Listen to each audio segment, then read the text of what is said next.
maybe people are going to come in? Well, they know the Yeah, thing. especially if it starts to bother you and people are roaming around out there, let me know and I'll sneak over. So I am Dr. Susan Godman, for those of you who don't know me. I started Partners in Healthcare Naturally back in 1999, and we've been there ever since on Montezuma.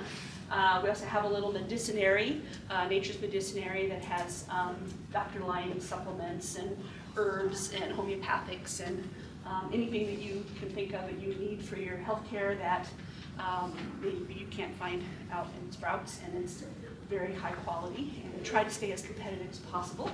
So that's all available there as well. I've been studying hormones for a little over 30 years. A lot has changed in the last 30 years. Like, there's hormones we use now that we didn't even know existed back then. And there's probably going to be a whole lot of new things we learn in the next, decade or two about things that our bodies do in amazement that we haven't even figured out. Some of the things I remember when we discovered reverse T3, which is a thyroid hormone, we were like, what in the world? Who would have even thought there was such a thing as having a active T3 hormone go into an isomer?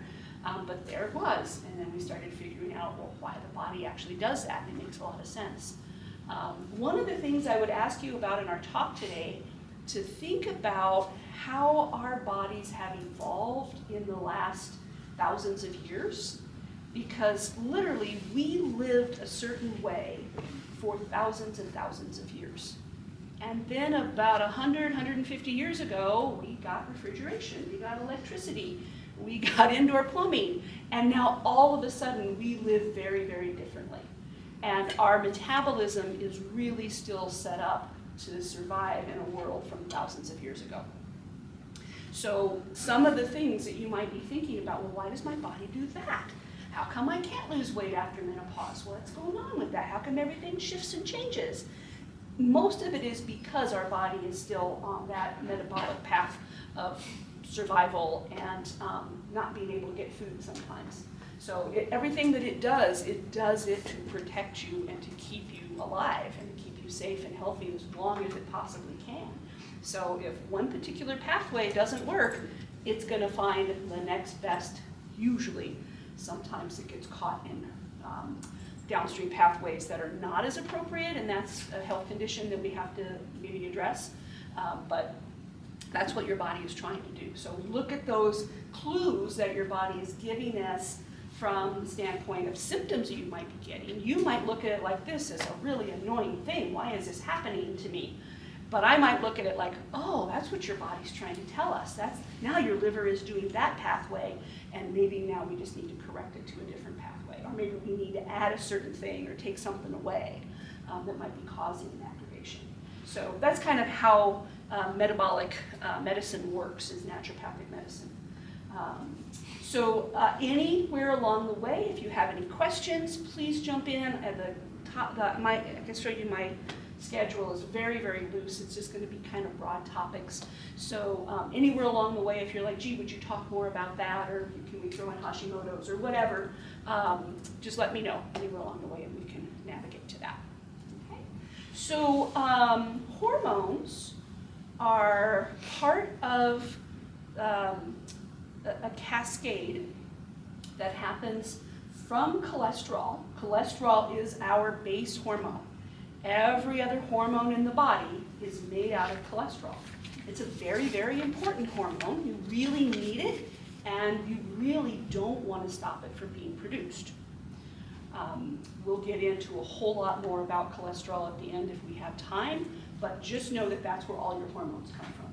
Not just your sex hormones, but renin and angiotensin that balance your blood pressure in the kidneys, gastrin and pancreatin, all the hormones in the digestive tract that work your digestion, all of those things come from cholesterol. So if you're a perimenopausal woman and you're starting to try to figure out, okay, I made hormones this particular way for the last 30 years of my life, and now I'm going to start making hormones like this, doesn't it seem reasonable that your cholesterol would probably change? So if you've had a cholesterol panel your entire life and you have said, gee, I've never had trouble with cholesterol and now all of a sudden I'm having all these problems with cholesterol, it may not really be a problem. It may be that your liver is trying to produce things in a different way to push a particular pathway, and that's a really healthy thing for your body to be doing. It's trying to keep you balanced. But if you come in with something that blocks your ability to make cholesterol, you may throw a real monkey wrench into, your hormonal cascade. In fact, I guarantee you will, because you can't make hormones if you don't have cholesterol. So just out of curiosity, if it's not making cholesterol, what would that look like in a person? You usually get really sick. You get Oh, okay. symptoms. And you may not necessarily attribute it to not making cholesterol. Right. You might all of a sudden wow, I just started on this cholesterol blocking medication and all my hair fell out. But if you don't make the link that that's what caused it, you're thinking, well, I have to take this because if I don't take it, my carotid arteries will clog up and I'll die from a heart attack. Which may or may not be true, but there's a whole lot of other bits of information that you need to know in there than to just go in and block hormones. Yeah, great question. So we're just going to kind of narrow it down real quick and talk about female sex hormones. I thought a couple guys were going to show up today, but I guess not. I didn't get some in and say, I show up. So we will hold off unless anybody really wants to know about male hormones. I'll be happy to go off and talk about that. But since we're all females here, let's kind of stay and I'll get all the answers for you, hopefully, about your female hormones.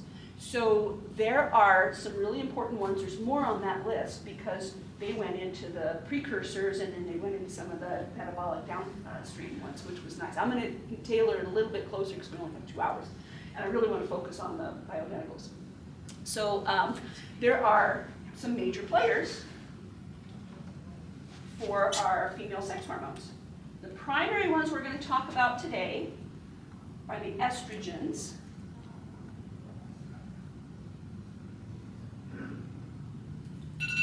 So estrone, we'll just call it E1.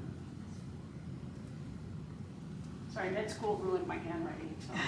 And then estradiol.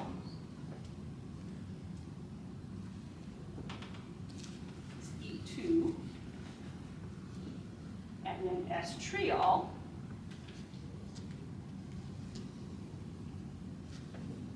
Is E3. And if you have trouble remembering that, it's actually written in the word. So oh, sorry, 3. All right. Yeah, we'll go into more detail about each one of those. And then we have progesterone.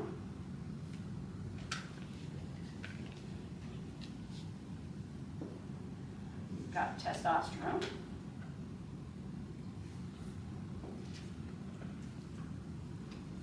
We've got DHEA. I'm going to put cortisol on the list.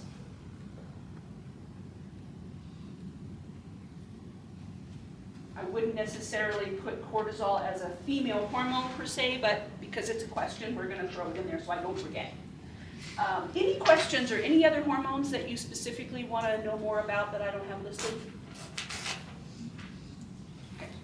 So these are our players, and when you're pre-puberty, you have a little bit of each one of these.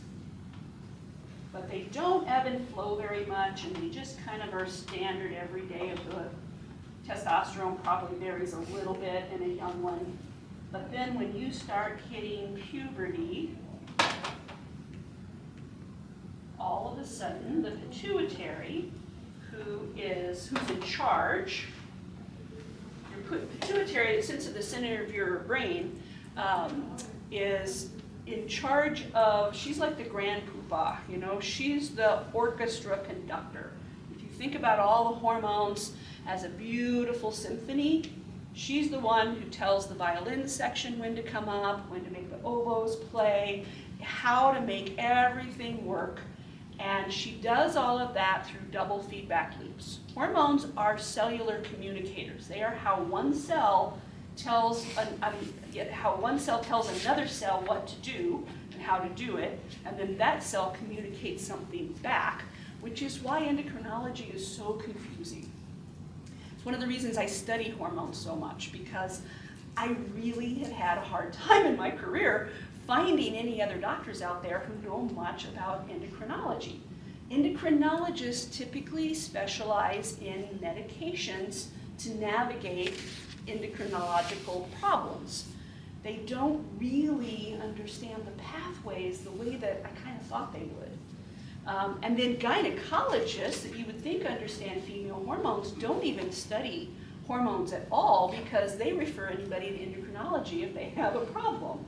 So, yeah. Which is why when I was diagnosed with hypothyroid when I was 25 or 6 years old, and I went to my physician, and he didn't know anything. He knew nothing, except that when I started taking the medication, I was going to feel so much better.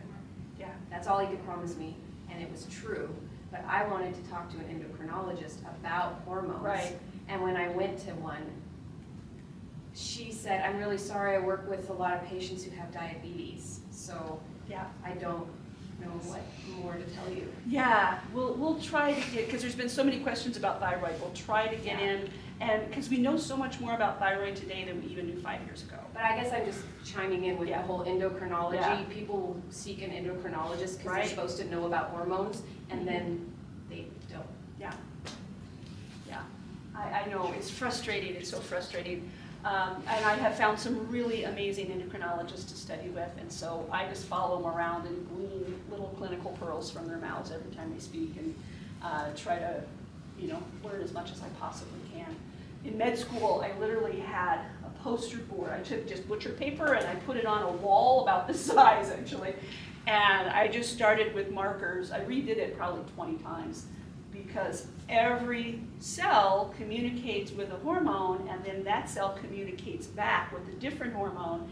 And so you have, like, imagine phone lines with all these communications going back and forth, and they create these feedback loops.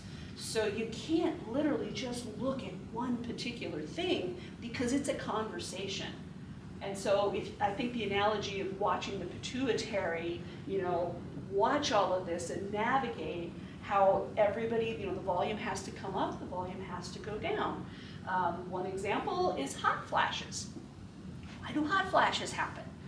If you're in menopause, and we'll go into that more detail, but if everything is coming down in a nice, slow, gradual way, the pituitary, who's listening to the volume of all those hormones, can navigate with it and just kind of go along with the flow and keep the music going.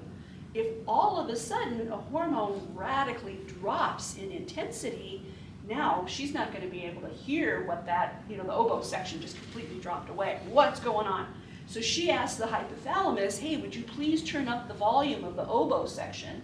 And the hypothalamus responds to that by rapidly dilating the peripheral blood vessels. So now all this 98.6 degree blood in the core of your body gets rapidly shuttled, bless you, it's rapidly shuttled out to your periphery. And so now your arms and your chest that are normally, 93 degrees, suddenly get 98.6. And not only do you get the heat, but you get that rapid dilation, which gives you kind of a pin prickly sort of sicky feeling, in your chest or in your head. And you're like, what in the world is wrong with me? But physiologically, it's just your poor pituitary trying to turn up the volume and understand what's going on. So, understanding those things, I think, helps to make sense of like, okay, this is what's happening. And then hopefully I'll give you enough understanding today so you can figure out what hormone it is that just suddenly dropped, so you'll know what kind of things to help fix that. So just really quick, the electrolytes have anything to do with hormones? Electrolytes are electrical conductors. They're like little blips of electricity. So when you're a cell and you're trying to communicate, if you don't have enough of that electrical component on your cell membrane, that can definitely throw a monkey wrench into anything. Because I just found out mine's a little low. I was like, oh. Yeah. So what, I'm trying to figure out, but so. Yeah. I just learned, so the cells aren't opening Right. to communicate. Yeah, they can't get that signal out Yeah. if they're missing electrical charge. Right. You also have a whole bunch of backup systems. Right. Like if you don't have enough, let's say boron to one particular, you're going to be storing those elements in your bone tissue and in your muscles and your fascial tissue.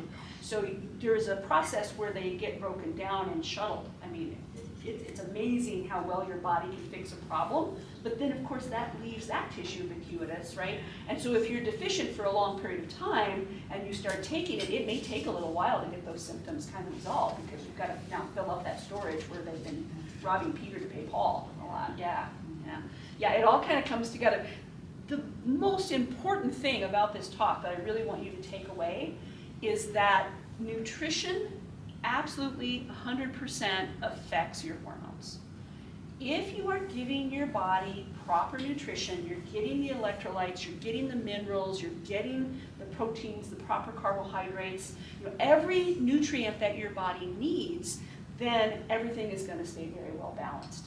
If you're eating a diet that has a lot of processed foods, that has a lot of toxic chemicals, I mean, I could do a whole other 2 hours just on toxic chemicals, but if you are putting things in your body that your body cannot utilize to make hormones out of, if you're not getting good essential fatty acid, hormones are cholesterol. Cholesterols come from essential fatty acids. If you're getting too much arachidonic acid because you're getting too many animal proteins in and you're not getting enough of like vegetable proteins in and vegetable oils, seed oils, then you're not going to have a good balance between your omega-3s, your 6s, and your 9s, and you're going to wind up having issues because now you've got that imbalance. So you've got to give your body what it needs to make those things, and you don't want to give your body the things that is going to get in the way or block what you're making. So we'll talk more about that too once we get on. Any questions about anything so far?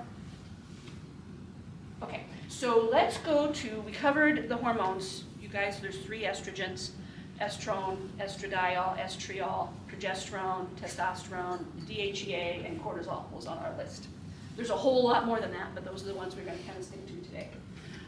So when you are going into puberty and your pituitary is starting to, okay, it's time to start getting ready to make babies, the pituitary does that on a schedule through usually a 28-day cycle.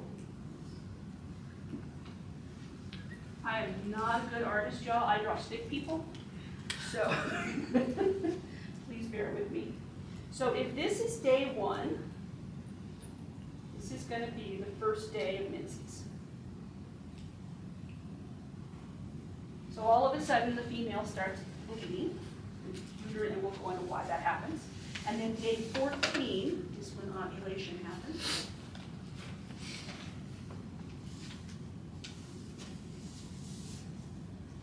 And then day 28, let's call that the next cycle. Okay? Everybody's pretty familiar with all that pattern, right? Estrogen is the hormone that is most dominant. Actually, let me do one more thing here. Let's divide this into phases. This is going to be follicular phase and then luteal phase. Just so if I come back and talk about a follicular phase, you'll know we're in the estrogen dominant time. If we're talking about luteal phase, we'll be in the progesterone dominant time. So estrogen kind of is pretty low. Let's say your period is lasting like 3 days. So it's pretty non-existent those 3 days as the uterine lining shed, and then it starts to kind of come up. Really crescendos about day 12 or so, and then it starts to come down. And then about day 25, you get a little blip. Oh, this is estrogen.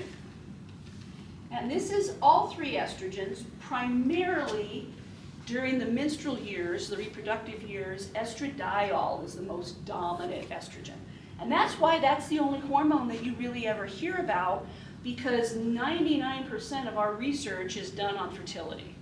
It hasn't been until the last few years when we have had more female scientists who are going through menopause that started going, wait a minute, this is totally different.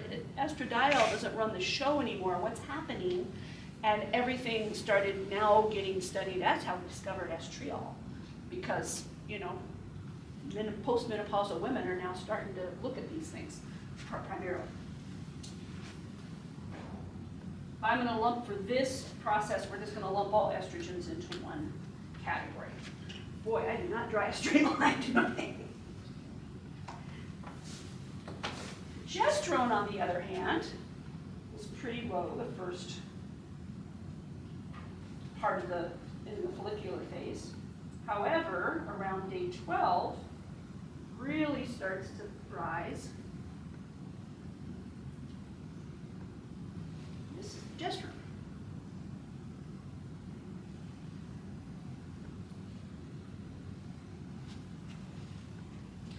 Testosterone, I'm going to put down here in kind of a wavy line. Testosterone varies through the day. It stays the same pretty much through the whole cycle, but we'll just put test down here. It rises, usually it starts about 5 a.m. because of cortisol. Cortisol starts to run the show of the day. Like, okay, we're going to get up, we're going to start functioning.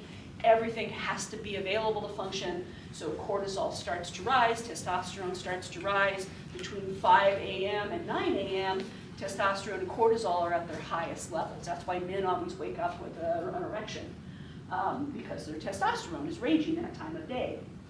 By 9 o'clock, it's kind of reached its crescendo, and the rest of the day, it just kind of diminishes, and then by 8, 9, 10 o'clock at night, cortisol is low, testosterone is low, everybody's ready to go to bed and put you back to sleep. Any questions about any of that? So now the question is... Oh, I have a question, I'm Uh-huh. sorry.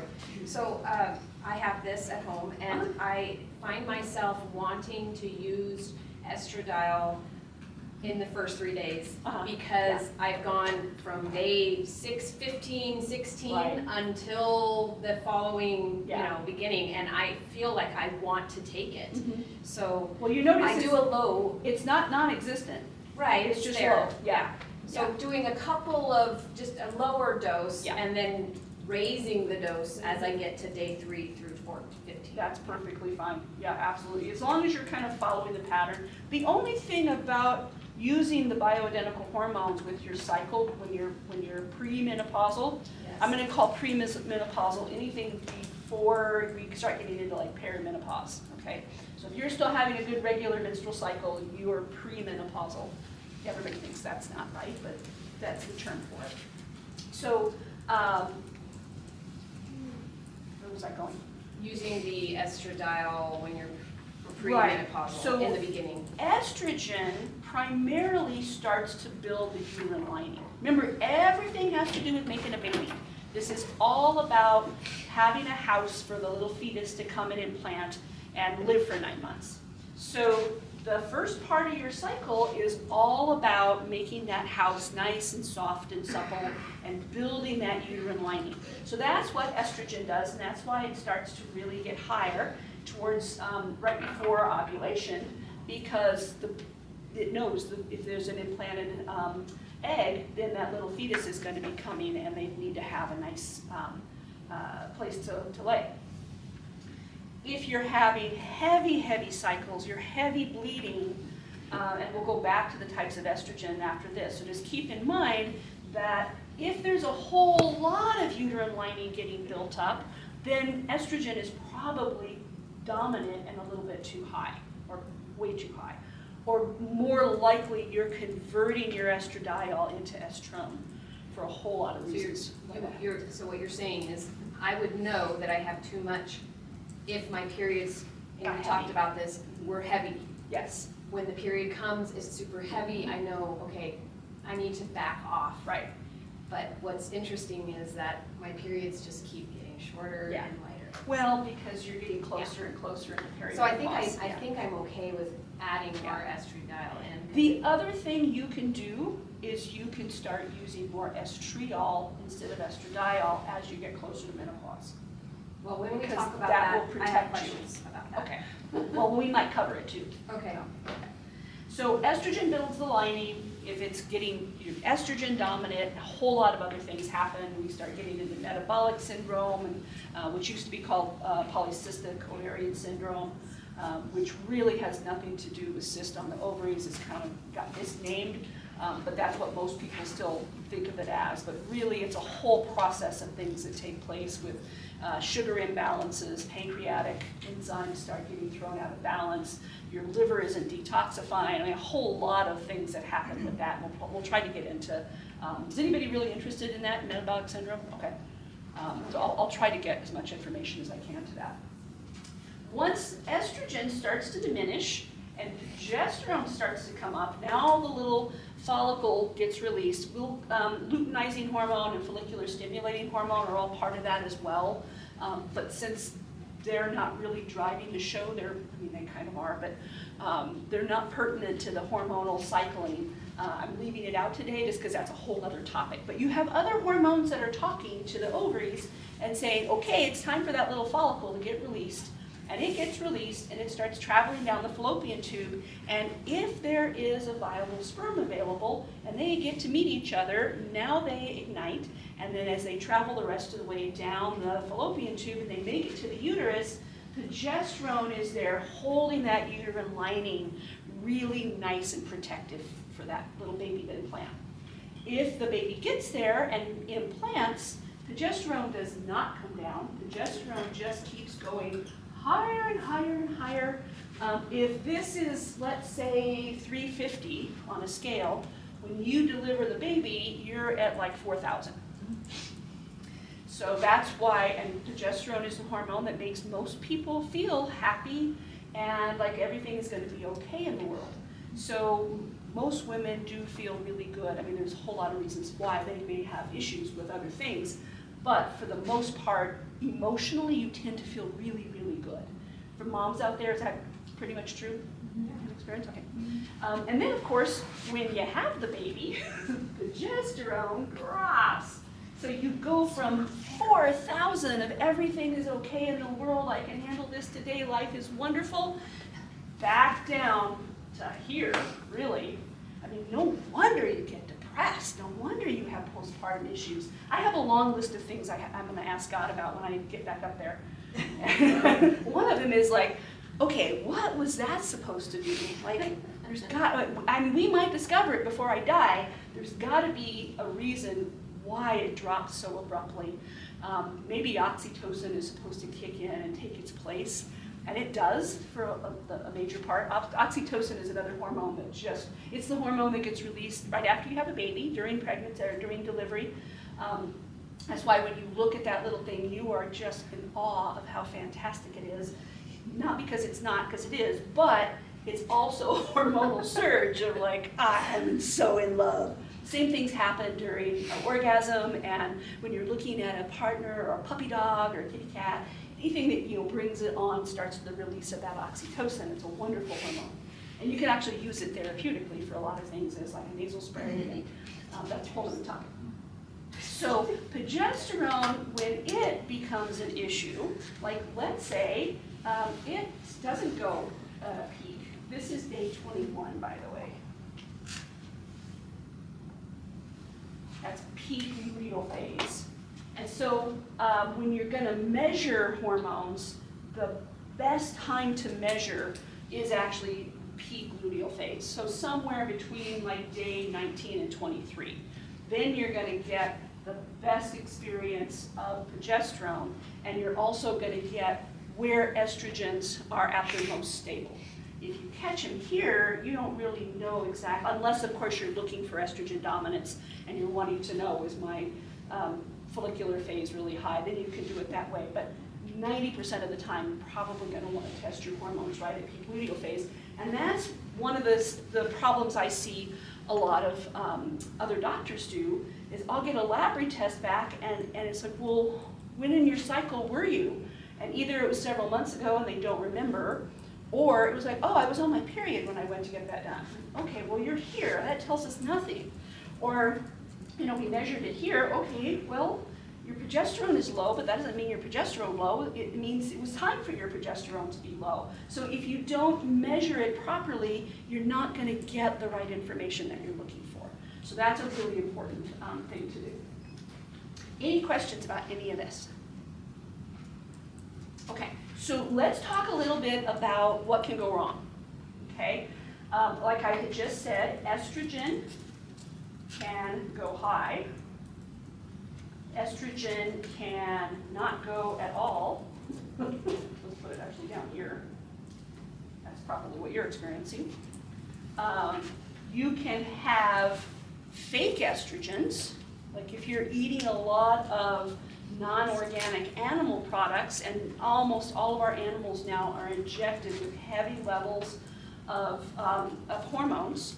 So if you just ate a piece of meat, and that meat, the cow, the animal, whatever, had been injected with estrogen, that estrogen, and they do that because it makes the animal plump and juicy, and then they get a little bit more money for them when they take them to market. And they also, estrogen makes everything plump and juicy. It makes everything tender, and they probably taste better when they're injected. I don't know, I've never done a taste test on it. I just don't eat the stuff. But those of you who have done that, tell me if the estrogen-laden meats are better tasting than the non-estrogen ones.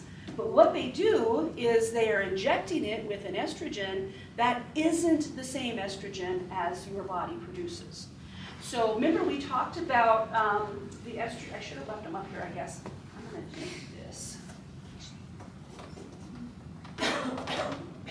So there's the 3 estrogens. There's E1, there's E2, and there's E3, right? E2, remember, is the most dominant during the menstrual years. It's the one that carries the most information about what's gonna need to be done, how to make the skin soft and supple, how to build a uterine lining, how to make your hair grow properly. It's gonna be doing all those things. It has an activity level, let's call it 40. I'm just making up a number, okay? If estradiol is going to a cell and trying to tell that cell to do an action, do what it's supposed to do, what estrogen tells it to do, but there's a glob of fake estrogen from an animal sitting on that receptor site, now that estradiol can't get there. If it tries and it tries and it tries, this is the pituitary, remember she's watching the whole show. If she's like, why isn't that toast cell responding? Well, let's call it a uterus. Why is a uterine cell not responding? I'm sending down a signal to make this uterine lining and it's just not doing it. So she logically thinks, okay, it's just not working, there's not enough. So I need to send in a stronger player. I'm gonna convert to estrone and I'm gonna start sending estrone in. Estrone has a dominance of about 200. So now you've got a very estrogen dominant molecule going to that receptor site, telling that receptor site, okay, build a uterine lining. I'm telling you, build a uterine lining. And so what happens? The uterus starts building more and more and more and more and more of a uterine lining. And now you get a really heavy menstrual cycle. So it's not really that you're getting too much estradiol, it's that you're converting your estradiol into estrone. So now you go to a doctor and they measure your estradiol and they're like, hey, your estradiol's fine. I don't see anything wrong with you, but they don't measure your estrone. The biggest problem with that is that estrone causes cancer. If you're estrogen dominant, you're probably producing estrone more than you need to be, and it's probably because your receptor sites are blocked. The other thing that blocks receptor sites are plastics, naphthalene, the stuff they put on receipt tape at the grocery store, that takes on the heat marking, a whole lot of chemicals. We just talked about that on the way here. Yeah, there's so many hormone disruptors out there right now, and every single year in the United States, I haven't checked other countries, but I know in the US there are over 100 new chemicals that are made in laboratories that are never tested. Maybe 2% are tested on humans. None of them are checked with interactions within each other. and they're messing with our estrogen receptor sites badly. The good thing is flax seeds help to bind those toxins in the colon, and they pop them off of the receptor sites. So fresh ground flax seeds every day, and then not eating fake hormones as much as you possibly can, and staying away from plastics and all that. I have a question. So if you're, okay, so in the E2, if you're, could you say if it was low? And you said something about hair growth. Mm-hmm. Would that be a good cause if you had hair falling out? Mm-hmm. Okay. Yeah, any kind of an imbalance here can cause the hair follicle. Okay. Hair, like especially like postmenopausal? Yeah. Okay. Hair is one of the very last thing the body's worried about. Number one is your brain and your heart. They're kind of like, they run hand in hand. If you lose your brain, you're gone. You lose your heart, you're gone. So your body is going to keep your brain and your heart functioning at all costs. Secondly is going to be your liver. Liver's got to do, everything else. All the other chemical processes it's all about your survival. It's all about keeping you alive as best it can. Hair is very non-essential. I mean, maybe you'll get cold if you don't have enough body hair, but the body figures out, okay, I'll deal with that when winter comes. Right now, we're going to shuttle our energy need to something else. So, and a whole lot of that has to do with hypochlorhydria, which is a whole other topic, because hydrochloric acid is controlled by gastrin, which is another hormone, that your whole digestive tract is controlled by hormones, which again is another 2-hour talk, and that's a 4-hour talk. But I'll do that at some point if you guys want me to. So if you're not producing hydrochloric acid in your stomach, you're not breaking your minerals down, and then you can't absorb those, and you get osteoporosis and a whole lot of other things. Right. Okay. I do have another quick question, if I can just answer real quick. So, like, Vitex berries, are they like a estrogen stimulator or a progesterone stimulator, or is it kind of like an adaptogen? Both. Both. Okay. Yeah. When you're talking about herbs, you're talking about foods that have harmonious relationships with us. Okay. So you're not talking about I guess if you ate a whole bunch of it, you'd push a pathway, but you're more likely, I'll take that back. If you're going to be estrogen dominant, if you push that pathway, you're still going to be estrogen dominant. Okay. Yeah. But we'll talk about how to get it to go to E3. You have a question? Yeah, just like that imbalance that then your lining was overgrowing, would that also cause like uterine polyps and fibroids? So that's Because typically that imbalance. This is a very complex hormone to get broken down by your liver. So the liver has to look at every single molecule that not only come into our body from water, food, through our skin, but every cell in your body poops and pees all day long, right? And all of these things have to break down, and when they break down, they go to the liver. I always like the analogy of Lucy and Ethel when they go to the chocolate factory. I know you guys, those of you who've seen me before know the story, but remember that. If you don't know it, look it up. I'm sure it's on YouTube. There was this episode of Lucille Ball where she and her friend Ethel get a job in a chocolate factory, and their job is to take these little chocolates that come down the conveyor belt, put them in a box, seal it up, and put it back on the conveyor belt. Well, that's exactly what your liver does. That's conjugation. So the toxins come through the bloodstream into the liver. The liver's job is to conjugate it, to put it in a box and a package, put it back in the bloodstream with a little tag on it, sending it to the kidneys, the colon, the skin, and the lungs. Those are the only primary organs of elimination that we have. If you're a menstruating female and you bleed to the outside world every month, you've got a great backup organ of elimination. So now if you're trying to get a hormonal toxin out and it's too big of a toxin, you've got too many of them coming at you, or you're constipated, or you are dehydrated, or you're not eating enough fiber, any number of reasons why you can't get that hormonal toxin. Hormonal toxins cannot go through the lungs, only vapors can. They cannot go through the kidneys very well. I mean, a few of them possibly can, but that's mostly mineralized toxins. The skin can certainly try to excrete toxins. They become a secondary organ of elimination if that happens, and you get eczema and psoriasis and rashes and things like that. But if the colon is taking 80–90% of all those hormonal toxins and it can't keep up, it's going to start using your uterus as a backup organ. That is honestly why we live 10 years longer than men, Men don't have that opportunity. Men, Native American men would go out and try to do sweat lodges while we were doing our moon lodge because they saw what was going on. They're like, man, women really, they have this great time. Their whole life they can balance their minerals, they eliminate their toxins. Let's go try to do that with our skin. And it just doesn't work very well. But poor guys, they try. Yeah. Do fibrocystic breasts and express anything to do with hormonal? Yes. Mhm. And what is there a, I want to say a cure or something Yeah. that helps? Yeah, absolutely. So the question is, do fibrocystic breasts have to do with this whole process? And absolutely. So the uterus is an organ of elimination. If you can't get the toxin out through the uterus, then, and you're going to get it there as close as you can, which might be a polyp, might be a fibroid, might be endometriosis. If you can't use the uterus for whatever reason, this is all about what the liver decides to do, how Lucy and Ethel are packaging these things, right?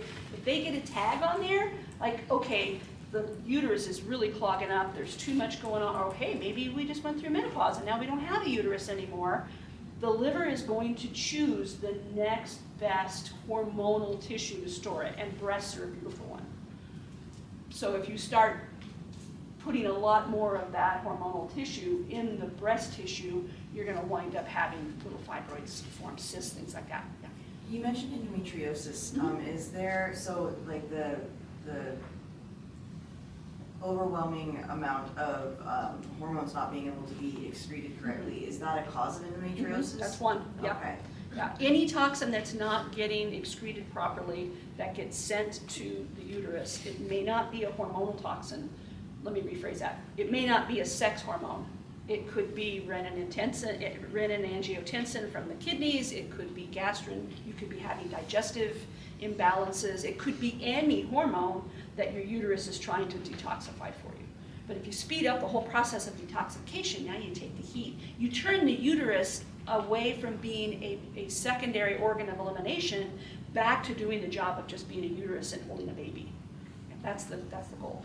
But when I just want to mention that when I'd never been told I had endometriosis until I started using birth control, a patch that I started my first experience with HRT, basically. Right. I started on birth control. Right. And I had 2 cycles back to back that were 11 days or longer of menses. Right. And they were very powerful. Yeah. And I did call the doctor. She said, I want to have an ultrasound done for you. And she said, oh, you got a little touch of endometriosis, and it's not anything I'm worried about yet. And so let's just keep going on this birth control and see if it works itself out. And I know that most people probably would have freaked out and just said, I'm not taking it anymore. But I was like, I'm It going sounds to try it. logical, right? Well, it's it like did. the doctor's telling you this is perfectly normal, just keep doing it. She said you can decide if you want to. Yeah. If you want to stop it, you can. I was thinking, I just started it. I want to see how my body reacts. I asked her, could it balance out? She said it could. And it did. It actually did. And I was on that patch for a year, and that was the only time that ever happened.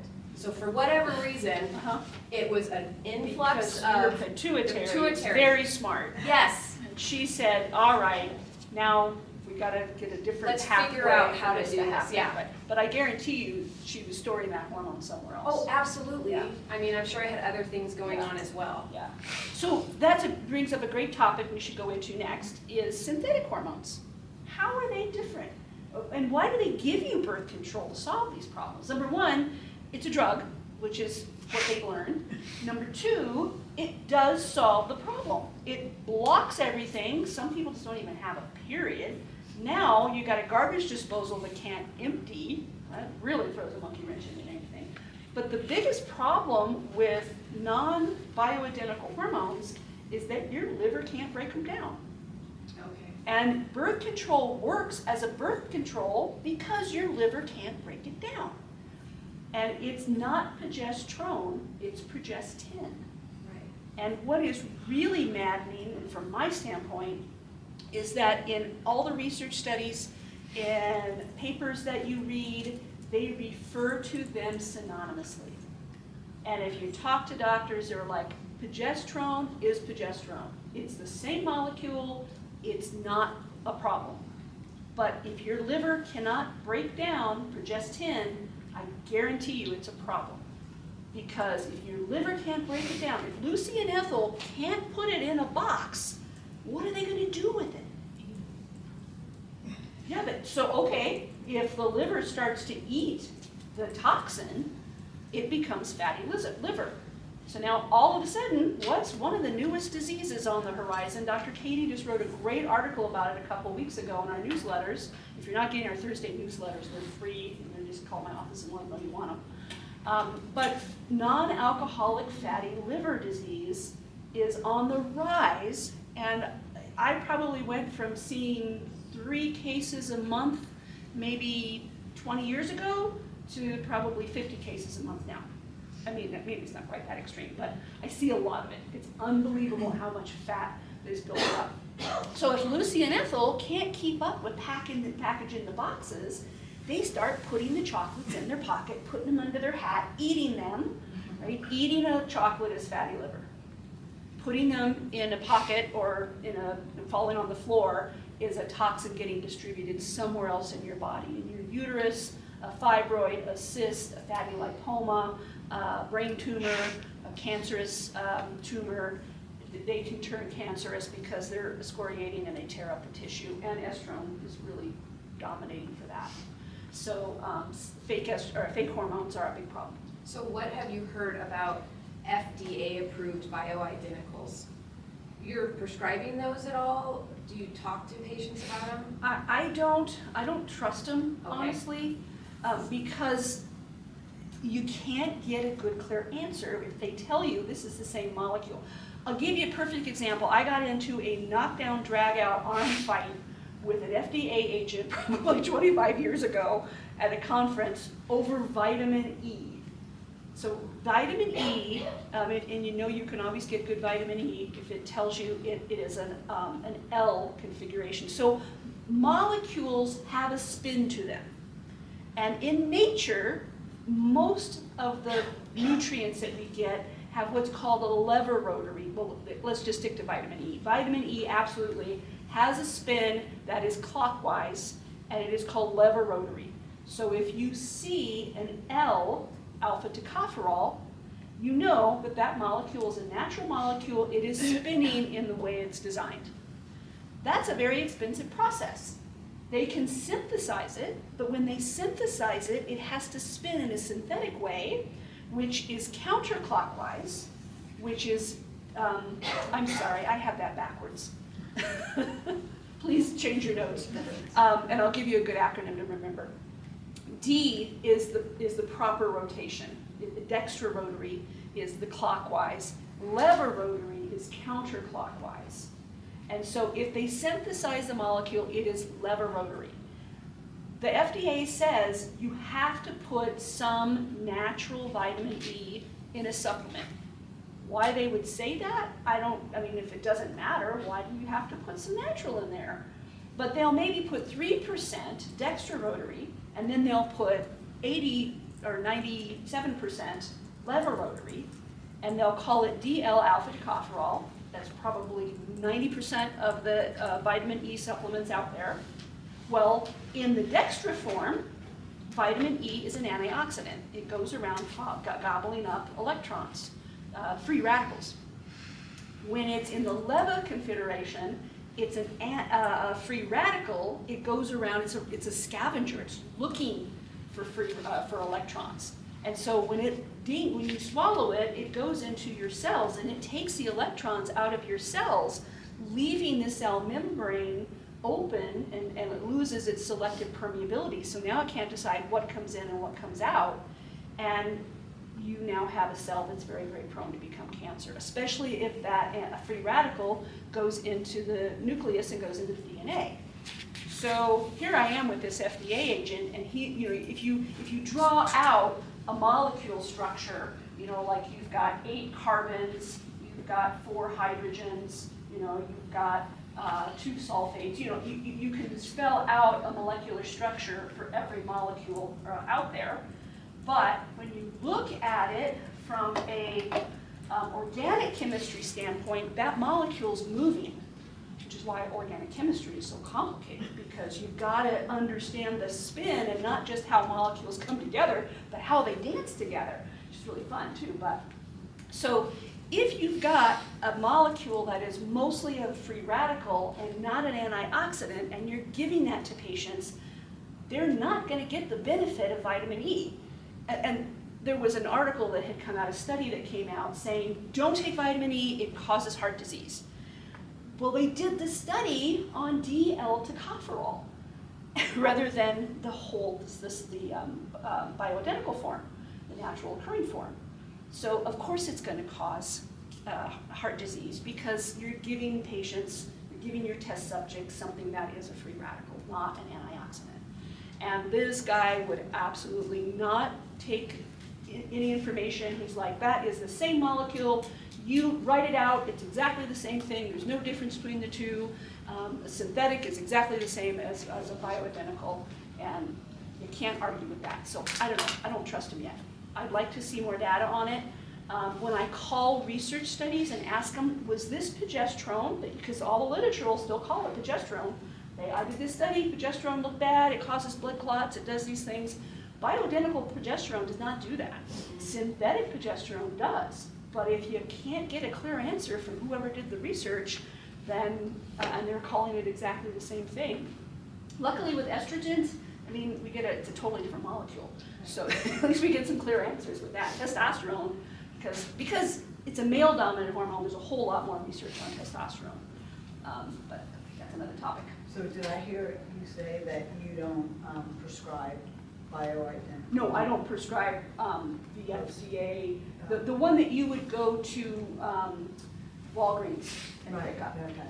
Yeah, I trust Madison to do good quality compounded actual getting substrates that work. Okay. Bioidenticals, yeah. And the other thing is most of those are oral as well. Right, I know, yes, and I won't be taking oral. Yeah, estrogen and testosterone are severe liver toxins when you swallow them. So don't ever, ever, ever please take estrogen orally. It doesn't go into your bloodstream, it has to go through portal circulation, which goes to your liver first, same thing with testosterone, and the liver can't break that down in the digestive tract. So then, on the patch for the estrogen, since it's patch, it's synthetic, is that okay? Well, it depends on what your body does with it. Okay. I mean, if you're getting a patch and you're happy with it, and it's going to be estradiol, because they don't make estriol in a patch. Luckily, they don't make estrone in a patch either. And you're getting it, and it's doing the job, and you're happy with it, you know, it's totally up, as long as your body's breaking it down. Yeah. Which is what I was on, just to say that, I was on it for a year. But I wanted to explore bioidentical, which is why I came to you. So that's why I switched. Yeah. But it's there if you need it, it's Yeah. there if it works, it's Right. there if And there's insurance nothing covers else. it. And insurance covers it. Yeah. And then, so then what do you recommend for estrogen if you did have to take it for bioidentical? Is it a patch also, or is it a different You form? can get bioidentical made into a patch. It is expensive. Okay. But there are compounding pharmacies. Women's International, which is now Belmar, down in Sun City makes one that I have used on patients, but they are very expensive. I don't think they make them at Prescott compounding. So what is your recommendation for if you did have to take estrogen? Topical cream. Oh, Yeah, cream is my favorite because you have total control of the cream. If you get too much, you just take less cream. If you don't get enough, you take more. And that way, the more control I can give my patients, the better. Because you're the one who knows your body, and you're the one who knows what your body needs to do. Right? I have no idea where we were. You were talking about progesterone for the synthetic, that it's not good for you in the FDA. You're on that. I think you were converting what all has happened when your E2 is getting converted. And where it stores it. Like when you're, Let me look at my notes. Yeah. I have no And Lucy and her friend. Lucy and Ethel. I know, I love them. Did we we talk enough about cortisol? You still want to go more into cortisol? Just a little bit, but Okay. if we don't have enough time, I'm okay. Oh, so this is reproductive years. We haven't even gotten menopause yet. Holy cow. What, oh, it's an hour. Okay. So, thank you. So, this is what happens every single month when your reproductive years, from the time that you're in puberty until usually the perimenopause phase is enormous. Not always for everybody, but the legal phase medically is anywhere typically from 45 to 60. That's the range. The average is 48 to 52. Probably 80% of women go through menopause between 48 and 52.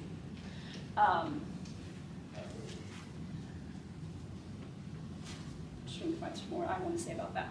I have patients who had their last period on their 60th birthday. I had a woman when I was in med school who had a baby at 62. Ooh. I've had women just suddenly stop at 43 and like, is this normal? And if most of it all is, I mean, it's kind of up to what your pituitary decides. And honestly, remember, we're thinking about how our bodies live for thousands of years. So much of what happens in the hormonal system from the pituitary's perspective has to do with survival. Like, is it safe to reproduce right now? And if you're being chased by a tiger all the time because you're waking up to an alarm clock, your cortisol's going crazy, you're driving to work and you've got cars coming at you, you get to work, you've got a stressed out work situation, you're getting home, you've got to feed the kids, if you're in that constant fight or flight response all the time, it's probably not going to be safe for your pituitary to keep you in a normal cycle and to make everything work. Your cortisol is up here, you're being chased by a tiger all the time. And then if you are thinking, I'm just not losing weight, I have to stop eating everything, and you don't eat a good diet, or if you eat a lot of nutrient deficient foods, but you've got a lot of high calories in that food, then your body is still going to see you in a state of famine because you're not getting the nutrition that the pituitary needs to be able to make all these hormones and play everything out. So if she's seeing you in a state of fight or flight and not being fed properly, she's going to assume you need to go to the back of the cave and curl up in a ball and sleep for 3 months, which is where we learned about reverse T3, because that's what the job of reverse T3 is. So now your thyroid looks perfectly normal, nobody looks at your reverse T3, you find out, oh, your metabolism is really in the toilet because she's trying to get you to rest because you're in fight or flight too much of the time. So vicious cycle that just keeps going, and that's not a safe time to have a baby. So what does your body start to do but not make enough progesterone? And if you're not making enough progesterone, you can't hold the uterine lining, so maybe you start having a period every 2 weeks.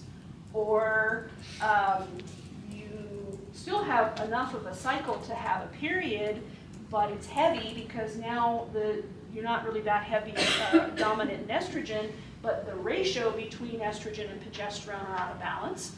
So now you're still having a period, but you're not ovulating for sure because it's not safe. Your progesterone isn't very high, so you're starting to get depressed after you, like right before you start to have your period when estrogen drops. Now you don't have enough of anything, and you go into premenstrual syndrome where you want to jump out of a moving vehicle. All kinds of things happen when these imbalances start to take place. So is there any particular symptom anybody wants to know about? Like how does that even happen? Shout one out. I have a million. Can we go over acne maybe? Huh? Acne maybe? Acne is when testosterone is higher than the ratio between estrogen and progesterone. Oh. Yeah. Or when testosterone starts to convert, testosterone can convert to estradiol, and then estradiol can convert to estrone. Testosterone can convert to dihydrotestosterone, which is about 40 times stronger than testosterone. And so the breakdown product of that, if you got your kidneys, your colon, your skin, and your lungs, and your colon can't take care of it, you're going to start shifting things to your skin. Okay. And testosterone typically makes the skin very cystic. So if you got cystic acne, it's almost always testosterone or some kind of imbalance with testosterone. Too high. Is this all starting to make sense? Did you have a question? I was wondering, like, there's a period of time in the cycle where I can't even write an email, like, I lose all my. Brain fog? Yeah, or just, I'm not verbal anymore. Yeah. And I just wondered what that would, is that a? Oh, that's, progesterone is the hormone that makes you feel like everything's gonna be okay. And it is the one that tends to help cognition. So most likely it's progesterone coming down too low. Progesterone deficiency right now is epidemic. Like, it's rare I test a woman and find her progesterone levels normal. It's really rare. And the progesterone levels go down before the estrogen? Isn't that safe to say? Or which one starts to decline first? It's different in every Okay, it's woman, different in but I everyone. would say percentage-wise right now, it's mostly progesterone. The other thing the deficiencies in progesterone cause, progesterone is the strongest, I take that back, melatonin's the strongest, but progesterone is one of the strongest, most anti-inflammatory substances our body makes. So when progesterone goes low, everything swells more. You hold on to water weight, you have more arthritis, your stomach becomes poofier, everything gets harder. I think you were first. So the last couple of months, I feel like it's been dipping because I used to be such a go-go type of person. Yeah.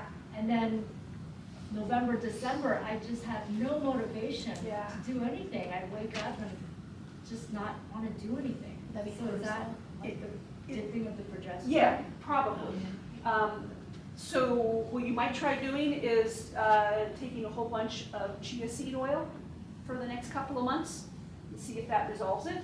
If it does, then you're golden. If it doesn't, well, let's test. Okay. We talked about Okay. Yeah. Is there a relationship between melatonin and female hormones? Yes. That's a whole nother 2-hour talk.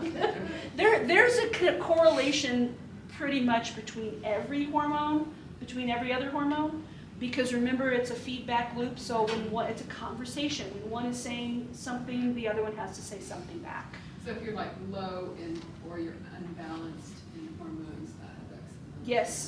Yes, absolutely. And that's another reason why the other thing progesterone does is it wakes you up at 2 o'clock in the morning and you can't go back to sleep until 4 when you're deficient. The hormone doesn't do that. The hormone helps you sleep all night long. When you're deficient in progesterone, that's what wakes you up? Usually. Yes.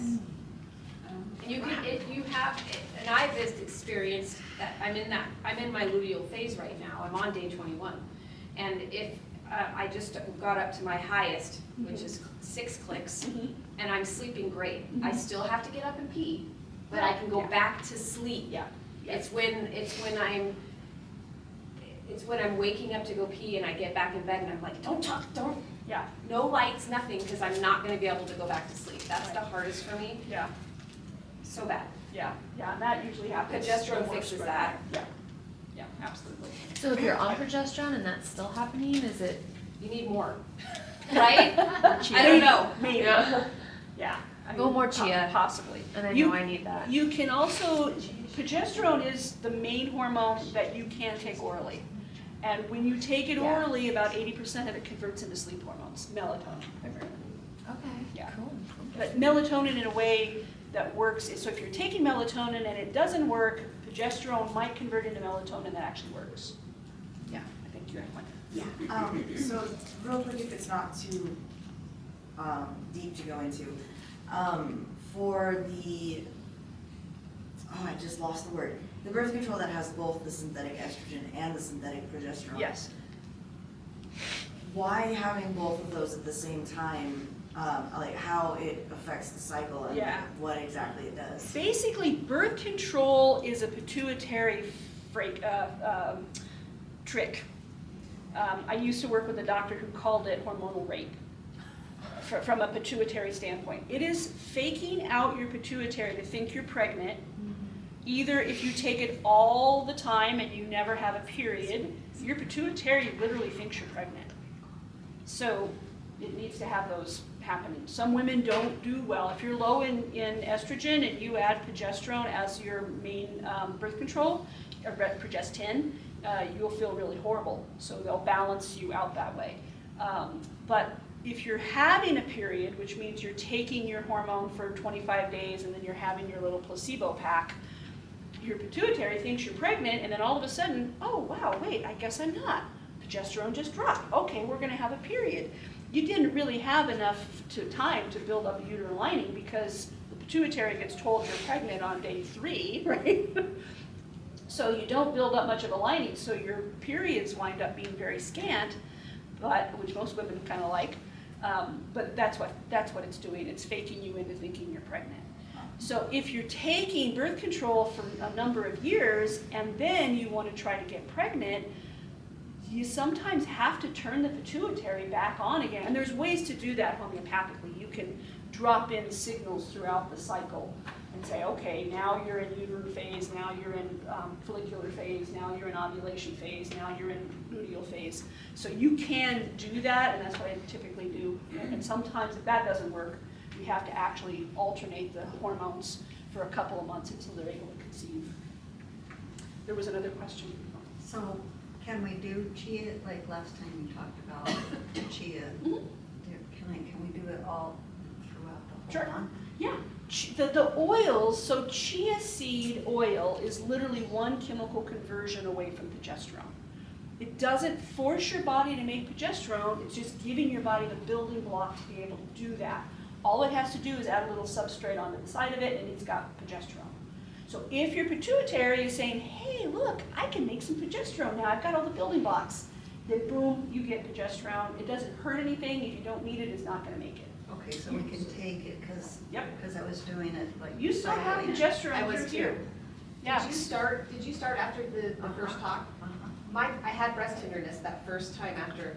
Me too. Did you? Yeah, And it went really away. intensely for like the whole week Oh, before did my it? menses, and Okay. then during my menses. Yeah, But that that just might, meant it was working. yeah, I and that thought it might was also great. be that your liver was shifting. Like, oh, Yeah. I've been taking it to the breast tissue all this time, and oh look, It now was- that I've got some good essential fatty acid and I can make those cell membranes more mosaic, now I can process those toxins better, and I can now use the colon to get those out instead of going to the breast I tissue. think it was awesome how it worked. Literally last week Yeah. than it was the month before. So I was hoping it would balance. Yeah, it usually does. Does stress affect your progesterone? Stress affects everything. Yeah. For sleeping, like if you're really stressed, lowers it. Yeah, stress affects everything. Cortisol is key. So chia seed oil would be good for postmenopausal too. Yeah. Yeah. Or ground. Absolutely. Ground cheese. Well, if you do the ground chia seed, now you get a double benefit. So if you're taking the oil, you're giving your body what it needs. If you're taking the seed, now you're dropping in something into the colon that has the ability to bind on to the fake hormones that you need to excrete. So you're helping Lucy and Ethel with the seed. Okay. That makes sense. You gotta grind it fresh, yeah. And it's not like the taste of it. Would you do flax meal or flax seeds? There's two different. Well, if you buy the meal already ground, the oil is probably rancified. Okay. Yeah, the flax, both are very unstable oils and they tend to transify very Right. quickly with oxygen. So once you grind it, it transifies in about 24 hours. So buy fresh seed and grind them fresh, absolutely. Where do you find fresh here? I mean, fresh. Do they not still have it at No, I'm Prescott? sure they do, but I'm like, where with? Yeah. Refrigerated section of natural grocery. Yeah. Yeah, that's where I get it. Yeah, that, I mean, that, yeah. So Yeah. there's just different sources. Yeah, and then there's a black seed and there's a brown seed. The only difference, it doesn't make any difference with sorry. It doesn't make any difference to what you're doing, whether it's black or brown seed. But the black seed is grown to be linseed oil. And it's not a live seed, like if you plant it, it won't grow. And some people who are really sensitive to the energies of food tell me they can't do the black seed because it tastes dead, and the brown seed is living seed. But it doesn't, biochemically, it doesn't have anything to do with the hormones. So if you can't find the brown, use the black unless you're sensitive to it. Okay. Yeah, there was a couple more questions, right? Now, on the chia seed, would you take it during your luteal stage? So you can, balance your hormones out, and if you want to try this before you go to bioidentical hormones, I would always prefer people to heal themselves with food than actually have to take a hormone. But you can use flaxseed, which is one conversion away from estrogen, from either the first day of your cycle to ovulation, and then you use chia seed from ovulation to the next menses. Or if you're already into menopause and you don't know where your cycle is, use the moon cycle. So we tend to menstruate with the new moon, and we tend to ovulate with the full moon. So if you wanted to put this in as new and full, and I cannot tell you how many thousands of girls I have worked with who had PMS and just hormones all over the place, and we get them balanced to the lunar cycle, and everything resolves. It's like the body just does better when it's in line with the moon. Sorry. So about that, so I came into your office like a couple of years ago because I was like bleeding for 2 months. But I started taking like day 1 to 14 flax and then 14 to, whenever it ends, chia. And I was doing that, and then it was like mainly on the new moon, and then I stopped because I don't know, I just thought, oh, I'm good now, I don't do that. So then I started doing it again, but now it's like my body only wants to go to full, while my mom, it's like only the new. And I don't know if there's like a reason for that, because it's like my body's not wanting to shift towards the new moon, but it's like. But mine always goes no matter what. Hers is always shifting towards the new, mine's like towards the full, and I don't know why. I want to start on the new moon. She wants to start on the full moon. Yeah. Oh, okay, so you just always have a period with the full moon. Yeah. And I always take have a these period with seeds. the new moon. We're like But I have to opposites. say, she screws up her hormones, and she's the dominant one, Yeah. and I'm like yelling at her, going, "You can't screw your hormones up. If I'm over here doing the work, you Yeah. have to too." Yeah, I know, it's fascinating. It I is. have, that's a great question, I have no idea. But I actually felt better when I started on the new moon, Uh-huh. or the full On moon. the full moon? Yeah, because on the new moon, I just feel like I want to lay down and die. Like, just nobody bother me. I just want to sleep for 2 Then days. try switching it. I think I always think about it as like, Come over to the your side. universe is in this perfect balance, and 98% of the women feel better on the new moon, but you got a few of you guys out there who have to keep the counterbalance. I thought I would, and my Yeah. body wants to do that, but I started on the full moon because I got all messed up, and I was like, wow, Yeah, I I'd have say energy. I would say listen to your body. Yeah. If she's telling you she wants to do it a different way, Yeah. well, what do I know? I might be the one telling you though. You might be the one. Yeah, I did a workshop for a group of women, I think there were like 12 of them in this office that all worked together. And they were all in varying forms of menopause, perimenopause. And they didn't get along with each other, they were constantly bickering. And then they were all having PMS kind of symptoms. So I did the similar talk, and I had them doing the seed cycling, and some of them we had to put on hormones and things like that. And literally within about 3 months, because when you're working with a group of women, everybody follows the most dominant female as a pattern, right? And so they were all following this one woman that nobody liked. And she was very domineering, and everybody was following her. So when we did the seed cycling, and she got into cycle with the lunar cycle, everybody followed her, and everybody, they were all having their periods at the same time anyway, but to follow 12 women all having their periods like 3 days different each cycle until they got back into that lunar cycle pattern. And then they all suddenly started getting along, they all loved each other, it was a completely different work environment. It was a really interesting sociological experiment with hormones. It's like, wow. Okay, another thing I wanted to mention that progesterone deficiency will do, because it's so prevalent right now, is shoulder issues. Frozen shoulder. Really? Yes. And there was a big article about it that came out a couple of years ago, and now I probably get 5 referrals a month from physical therapists around town. If they have a postmenopausal woman or perimenopausal woman who they put through the whole physical therapy regime and their frozen shoulder does not resolve, they send them to me to test their hormones, and every one of them so far has been deficient in progesterone. We got the progesterone levels up and the shoulders resolved.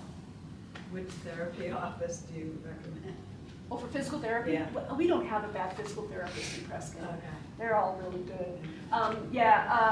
So progesterone diminishes the inflammation in the tissue, and of course it helps lubricate. So if you have frozen shoulder and those fascial tissues are stuck to each other, they're all moving as a unit instead of nice individual tissues, then the progesterone takes about 3 or 4 months, but usually comes it out. You said progesterone is strong for the anti-inflammatory, but did you say that melatonin is stronger? Or what was Yeah. Melatonin is the strongest natural anti-inflammatory substance our body makes. Yeah. You just recently tested me, I'm Darla, and I'm so low that we're doing the bioidentical. And I was just wondering, should I do the oils as well, or should I first see how I get my That body is as a... totally up to you. Okay, I didn't know Yeah. if it would be No. too much, or if I should try to get my Well, dosage first. That's a great without that. question. So if you're taking bioidentical hormones and you add the oils, you might need to adjust your dose down Okay. of your hormones. It just all depends on what your pituitary Okay. does with it. I just picked it Yeah. up yesterday at Okay. the pharmacy, so I'm gonna start tonight. Keep me posted. Nice to meet you. Yeah, the other question I have, and I looked it up, because Uh-huh. we didn't talk about when I should do my cream, since I'm doing so many of the things in my cream. Should I take it in the evening? Is that the best time? I read that if I'm doing the, do you have a recommendation? Did we of put what I- testosterone in it? No, we Okay. did the DHEA first. Okay.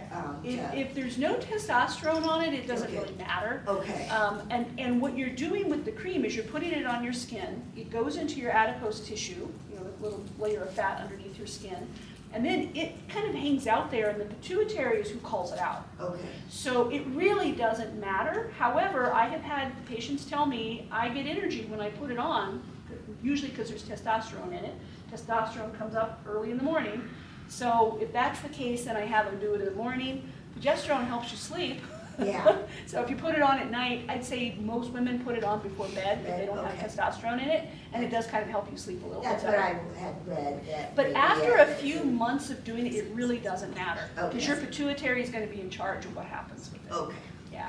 Thank you. I just have a quick question. So, I forgot you could put the cream here, and I just started, and things have kind of gotten a little out of whack a little bit, besides a little stress added in. Yeah. But could putting it in a different place all of a sudden make Yeah. a difference? So the reason to put it on your upper legs and buttocks is because it drips into your bloodstream slowly. It's a nice steady state release. When you're putting it on thinner tissue or not as much adipose tissue on your arms, now it's going to go into your bloodstream faster. You're going to get a spike, and then your body's going to use it. You're going to get a drop. So, and the other thing, one of the things we found about putting it on your arms is that it's really close to your breast, and it's really easy to get the hormone on your breast tissue, and you never want to put the hormone on a breast tissue. That's why you don't want to put it on your abdomen, because your uterus and ovaries are right there. Even if they've been removed, it's probably not a good idea. Would you repeat that? You don't want to put the hormone on a hormonal tissue. So you don't want to put it on the inside of your arm because you're likely to rub it on your breasts, Okay. and you don't want to put it on your abdomen. Well, okay, I was told not to put it on my vagina or my, that area. And so, but I am using it here. I would put it down on your hip, just Okay, to be on the and safe side. I'm putting some on my head, and my hair is growing. My pubic hair is looking lovely. Thank you. I'll see you next month. Okay. Please, ladies, pay attention. I'm 86 years old. I'm lucky to be alive, that's what she says. Yes. Well, I only had 2 children. At least I won that fight. It's good to see you. See you next month. Yeah, What would be the best areas to apply the cream? upper legs and buttocks. Like here and then, Yeah, anywhere on the legs. You got Okay. good adipose tissue anywhere on the buttocks. not on your, Not on the abdomen. Okay. And that has changed in the last 5 years. Used to be, we'd say, yeah, the abdomen was a great place to put it. And then we started finding that women who use it on the abdomen would wind up having more issues with fibrocystic abdominal issues or cysts. So we started shifting it just for that reason. I guess different naturopaths are saying. Well, it depends on how who you're listening to. Like if you're getting your education from the people who are really watching it every single day and giving us good, accurate, like, hey, right now we're starting to see this. If you learned about it in med school and then you didn't study it for 10 years and you're out telling people the same old thing, then you're missing out on a lot of the new stuff. You know? That's why I do about 200 hours of continuing ed a year, just because there's so much out there and it's just always changing. So if you're not really keeping up with it, you get behind. Yeah. Thank you for doing that. Well, you know, it's all changing. I mean, that's where we learn about like reverse T3 and all kinds of fun things. Well, you mentioned progesterone levels are decreasing at a major, why? Yes. Well, there's a whole bunch of new chemicals out there that we have no idea what they're going to do in our bodies. We're shooting up our animals with it. There's food is becoming, I mean, if you're eating a food that your digestive tract doesn't recognize as that food, and I want to tell you, the most brilliant cells on the entire planet are the gut mucosal cells. They know if that molecule is exactly the same molecule your grandmother ate, and if it's not, it's going to become suspicious. It's going to be feeling it up and looking at it and saying, I don't think that's really hamburger. I think that's a make-believe burger, or a, that fried food, that food's not supposed to be fried. I don't know what's happening. So try to think as best you can about how your grandmother ate, how we ate 1,000 years ago. You know, we would walk outside, we would pull out a carrot out of the ground and eat it. Most of the time we didn't even wash it because that's where we get all the soil probiotics in our gut, right? So if it took somebody's hands many, many times of processing it, your gut mucosa is probably not going to recognize it as food. If it's GMO'd, you're probably not going to recognize it as food. And it's a shame because we've got so many more people on this planet and we're having a really hard time feeding them. So we're mass producing things, we're hybriding things, we're GMOing things, and it's a great idea because we have to feed the people, but it's a bad idea because our gut cells are so intelligent and they know when it's not really food. Grow your own. If you can grow your own food Even and you in can pots. still get heirloom, if you're growing plants in your house, you can grow lettuce in your house. You can put broccoli on your countertops. You can I just grow. eat a lot of it. Yeah. I tried. I know. I tried. Do the best you can. It's hard to grow enough lettuce to spinach. And the beautiful thing about Prescott is you guys have You get farmers some markets good here. farmers You've got markets. CSAs. You know, try to get the food as clean as you Organics. possibly can. Organics, yeah. If it's treated with pesticides and herbicides and garbage in the soil, and even the best organics are still devoid of nutrients because we're using the same soil over and over and over again. I used to be such a purist and say, don't take vitamins, get it from your food. You know, juice, put food in the blender and drink it, you know, get as much nutrient as you can in. And now I'm like, you have to get a lot of stuff now from a nutrient, from some kind of, supplement, because you just can't get it in our food Soil's so anymore. depleted. Magnesium is probably one of the biggest things. If you've got a muscle that's spasming, you're probably deficient in magnesium or constipation. I wanted to ask you about estradiol vaginally. Mhm. So is that something that you would recommend to a patient who has been trying estriol for quite some time, and it's not really improving her vaginal or her urinary frequency and urgency and incontinence? How old are they? I'm gonna be 45 this year. And I feel like I have, and maybe I need to be tested for a UTI, but I have had many of those in my life, and I don't have any burning, and I have pee coming out. Yeah. It's not like I don't have any. Yeah. It's just so constant, it's keeping me from being able to really enjoy day-to-day activities. Yeah. That vaginal mucosal lining gets very thin when it's deficient in estrogen. So we talked about how strong these estrogens are. If E2 is 40 and E1 is 200, estriol is like a 4. Okay. So Actually, it's 1.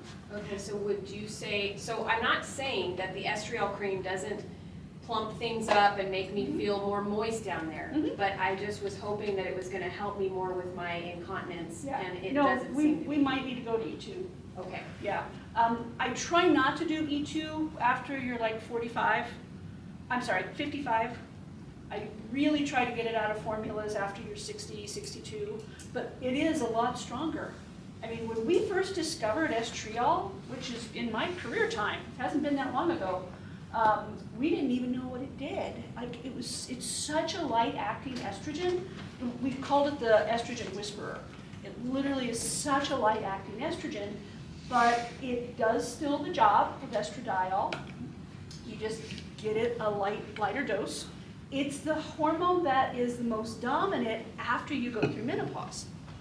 So if you use estradiol to get through menopause, and then you use a combo of estradiol and estriol to start getting some good protective estrogen. Estriol is very, very cancer protective. It prevents heart disease and stroke. It works with osteoporosis to give your bones a lot more tensile strength. It works with ligaments and tendons. I mean, it's a wonderful hormone, but it's very light acting. So typically after menopause, I start trying to wean women off of estradiol. We do it very, very slowly because you don't want to crash anything, right? And then we start trying to get you onto more estriol. And estriol, you can't really overdose. In fact, before COVID, there were 2 really good research studies. I think they're doing another one on it now. I hope so, because it was a great study. They were taking women with estrogen-dominant cancers and giving them high doses of estriol, and the estriol was blocking the estrone receptor sites. So that means once that research really gets understood, and we've probably done about 10 more studies, then maybe oncology will start using estriol as the estrogen blocker, and you won't have estrogen deficiency symptoms anymore. But that's going to take a long time to win over the oncologist, if that actually is true. But so far, it's looking like it is. For food intolerances, what kind of test do you suggest? That's a Like great if you, question. you know, That has nothing to do with hormone. Well, I mean, different hormones. No, yeah, I'm just thinking about saying how important all the food is. Yes. What I typically do with food intolerance, because testing is so inaccurate, basically what you're measuring is your body's immune response to that food, right? So if you're eating a lot of foods and you're sensitive to 3 or 4 of them, but you're eating them all the time, you're going to start becoming sensitive to everything because your whole digestive tract gets inflamed. Maybe an elimination diet. Yes. I do an elimination diet for like 8 weeks. You know, make sure you don't eat the primary problem foods like gluten. Gluten is in everything. Soy, corn, sugar, alcohol, dairy, and caffeine. So if you take those 7 foods out, and really if you just focus on lots of vegetables, lean meat and fish, nuts and seeds, unless you know you're allergic to one of those, and beans, and you stay on that diet for a good 8 weeks, most of the time, people will try a food and they'll get an instant reaction to it after they've been off of it for 8 weeks. And then you know, oh, okay, that's it. You'll often get to know if you haven't eaten enough, or if you are eating a food that's not on that list, like say kidney beans. Like, I feel great for 3 weeks, and all of a sudden I feel crappy again. Oh yeah, if you're keeping a good journal, I had kidney beans, and 2 months ago I did the same thing. I had kidney beans, I didn't feel good. So by attrition, you can usually kind of figure out what you're sensitive to, or at that point in time, you do a food allergy test. And then you can really find the outliers that you're actually allergic to. But if you're eating whole foods, usually not one of those you're allergic to, but everyone. I had a patient the other day allergic to rice. My whole career I've never had a patient allergic to rice. But it's in everything. I mean, I had to change all her supplements and everything. So I'm kind of on that page right now, being sensitive to everything, where 3 months ago, I could eat whatever I want my whole life. Yeah. Now, is this something that's If it happens all of a sudden forever? like that, it could very well be all of a sudden something just dipped. Okay, Yeah. so could it go back, can I go back eventually in my life? and So eat if all of whatever a I want? sudden your progesterone just dropped and now you've got ravenous inflammation in your digestive tract, you're going to be more likely to respond or have a flare To everything, yeah. Itches. If it's on the skin, it's coming, if something happens on your skin, it's because of your colon, I guarantee it. Yeah, because your colon, your skin is the mirror of what's going on in your colon. So how do you fix that? You Is fix it your dusting? colon, you fix your digestive tract. Probiotics? You can start there. Okay. Yeah, that's a whole other 2-hour talk. And actually, I'm doing a podcast on, because I taught it was a 4-week class on everything that happens from mouth to anus when you eat a meal. And we had it in 4 parts. So it was all the anatomy of the digestive tract, all the physiology of the digestive tract, all the pathology, like what can go wrong, and then how do you fix it. I'd love to hear your Yeah. podcast. That will be out very soon. Okay. Yeah. I have it all in written order. You're welcome to stop by my office and get the copy of that. I think they have it on a digital form. It might even be on the website. Do you guys know what's on the website? My digestive tract? Yeah, I think it is. Okay, it's on the website, so you can get it from there. Yeah. I think it's under resources. Yes.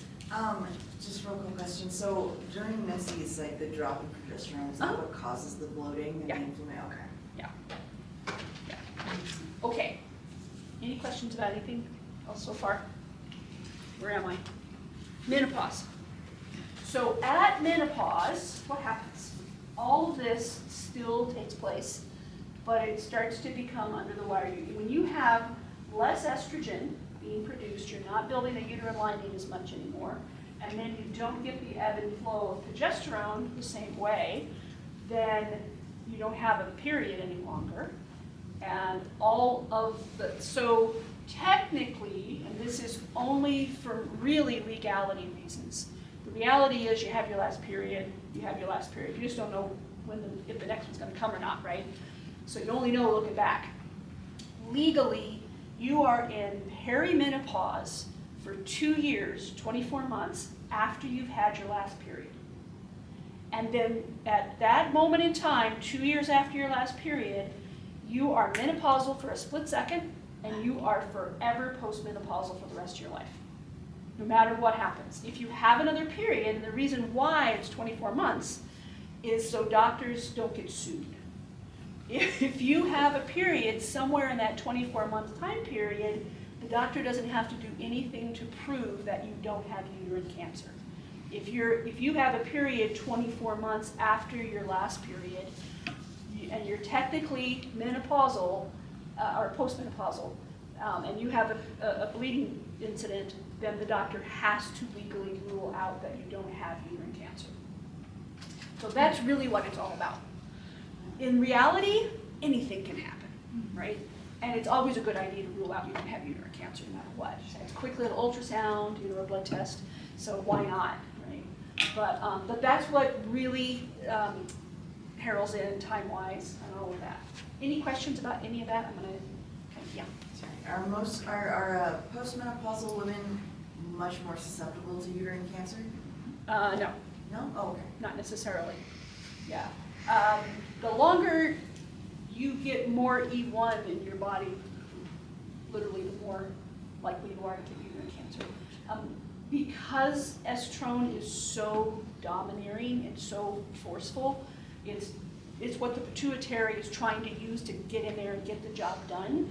It's what happens, it's what causes the DNA of the cell to become disfigured, and that's what creates cancer.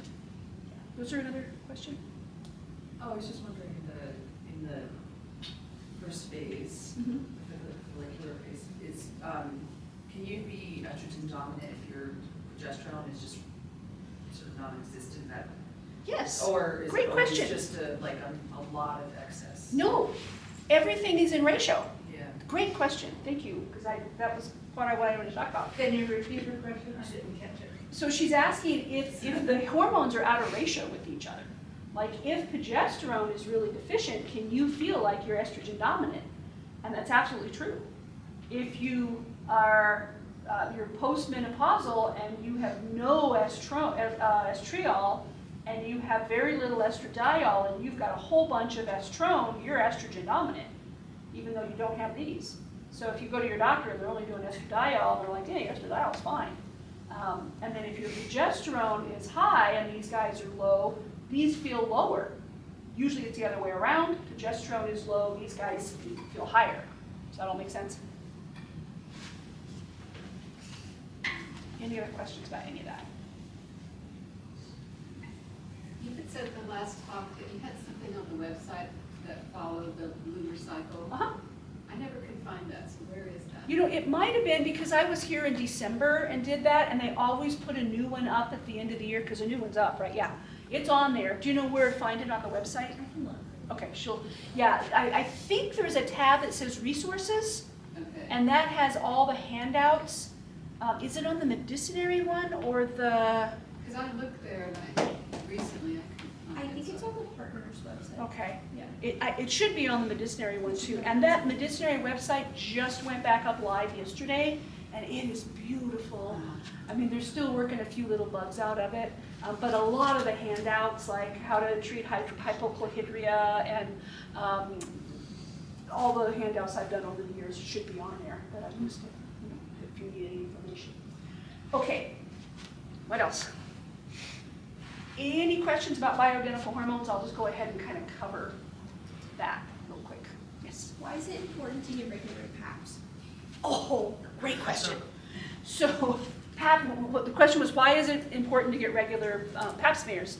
So, we have pretty much wiped out cervical cancer in this country because we do pap smears and we catch those cells when they're just starting to change. It's called dysplasia.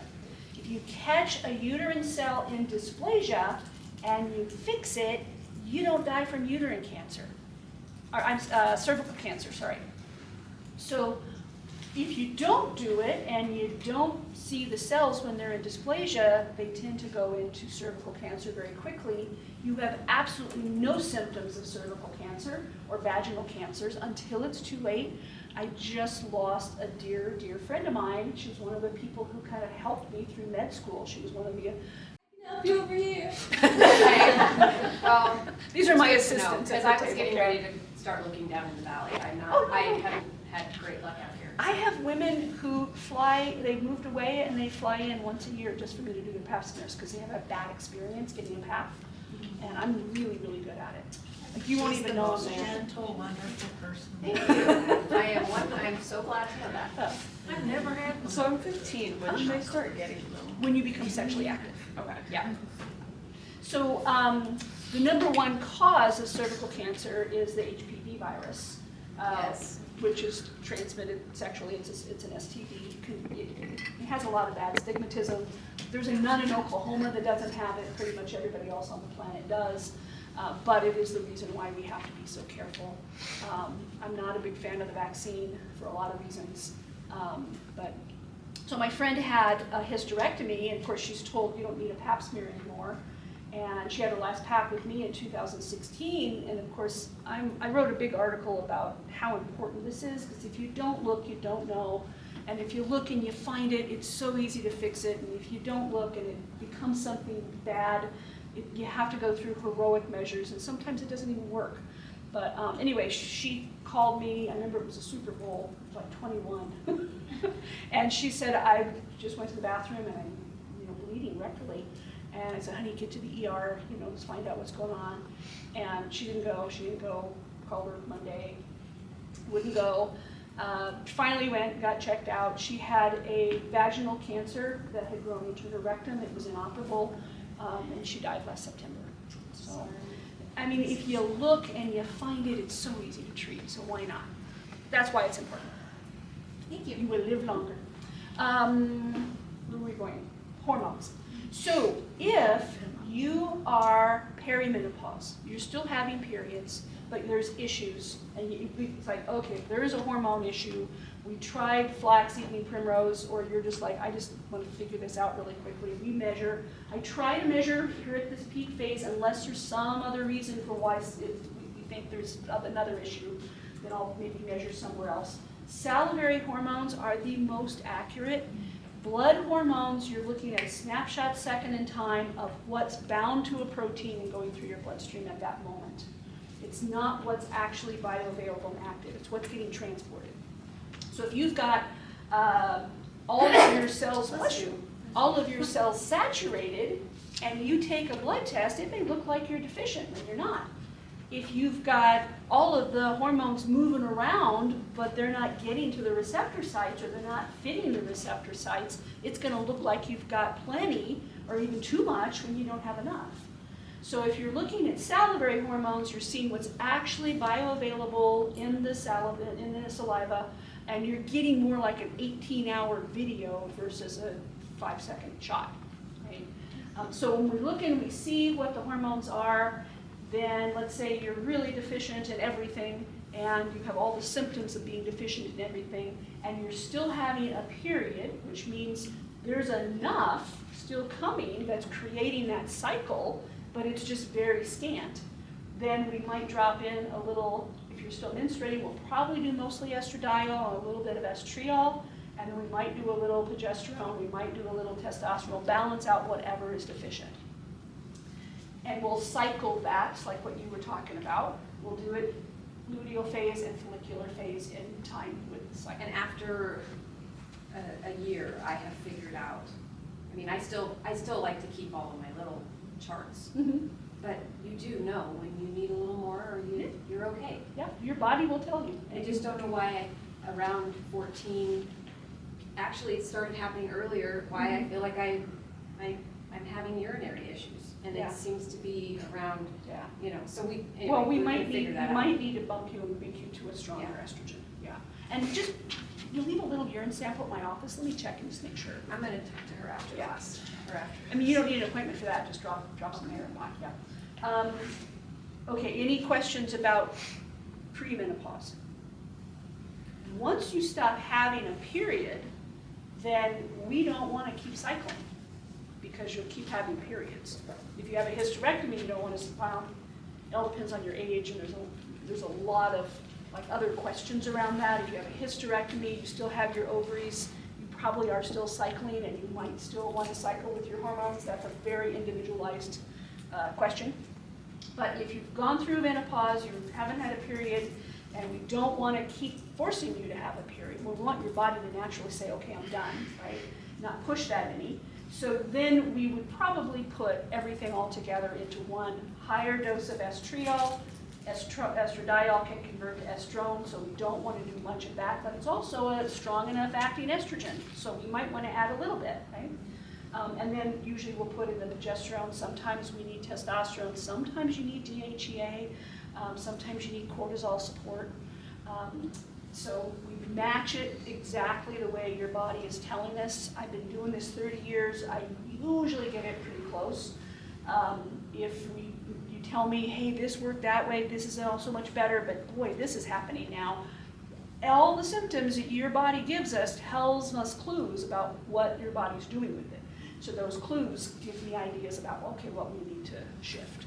It might not make any sense to you, but it usually does to me.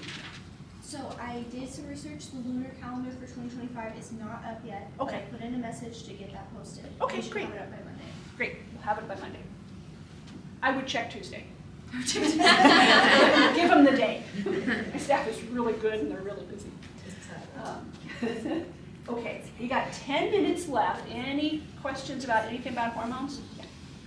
So if you're converting too much into estrone, what do you suggest to do to move it from your body? Is it, you're saying the flax and the, is there anything else, any other supplements or anything else you suggest? Very good question. Yeah, we need to teach your liver how to clear estrone properly. We need to help your pituitary balance those hormones out. I personally use intracellular detoxifiers. I learned about them in Europe when I studied in France, and they are amazing. They're homeopathic. They're mostly plant materials. Some of them have a little bit of a metal chelator. And not only do they go into the intracellular spaces and detoxify what might be hyperstored in some of those cells, like the estrone, but they bring back the original DNA sequencing to those cells. So if a cell isn't doing its proper job, it brings a proper job back to that cell again. Diet. Sorry. What is it called, and what are you? It's an intracellular detoxifier. Okay. The remedies themselves are called UNDA, U-N-D-A. I do have a whole class just on UNDAs as well. And they are numbered remedies. Unda is the name of the pharmacy in Belgium where they're made. I get them from there. And so they're numbered from 1 to 1,002, and each individual remedy works on a very specific cell type in the body. So I use the remedies specifically for sex hormones for females is number 10. And then depending on what we need to do, sometimes if it's breast tissue, we might use number 21. If it's uterine tissue, or we think there's a chance it could be going into cancer, we use number 48. If it's in the pelvis, I use 245 to drive it to the pelvis. So there's lots of choices, and that would be something that it would be very individualized. But that's what I typically use, and it works amazingly well. The first time I ever used an Unda protocol, I literally watched in this wonderful woman who was trying to have a baby, and she couldn't. She had a 14-centimeter uterine fibroid. And I watched those remedies in 9 months' time literally shrink that fibroid to 0, and she got pregnant and had a little girl. And I tried to get her to name it Unda, and she wouldn't do it. No, I tried to get her to name her Susan, and she wouldn't do that. So a couple of things I had, let's see, we talked about how fake hormones work, right? Does that all make sense? How you don't want to do synthetic and how you don't want to do look-alike hormones from food. Exercise, all of this runs so much better when your body is moving. When you, and think about how we lived for thousands of years. Like now we're sitting at a desk, we're spending all of our time on a computer, we're watching television. Where 1,000 years ago did we ever sit down? Like for a long time, we didn't even have chairs. We'd have to sit on a tree stump or something. It wasn't very comfortable. To get water, you'd have to walk to the well and get back. I have women tell me all the time, I was at the gym for 45 minutes and I can't lose any weight. Like, it took 45 minutes just to go to the well to get the water once a day, and then we had to do all these other things. The main reason we gain weight when you go through menopause is because God does not want us to die.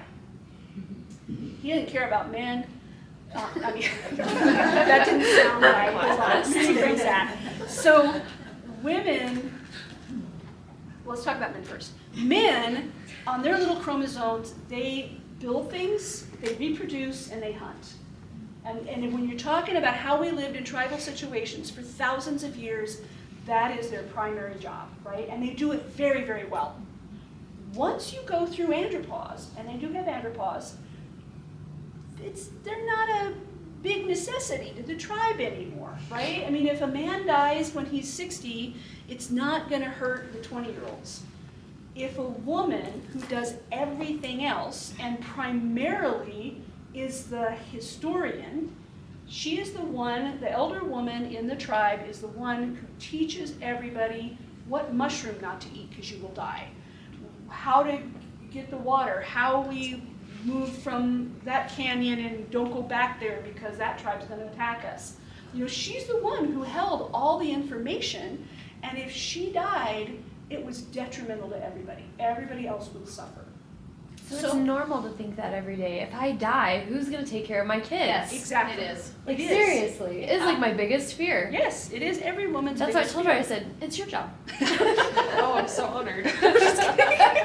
She's like, I don't want them. Men are doing better with testosterone. I know my husband it's made a big difference in him. Oh, yeah.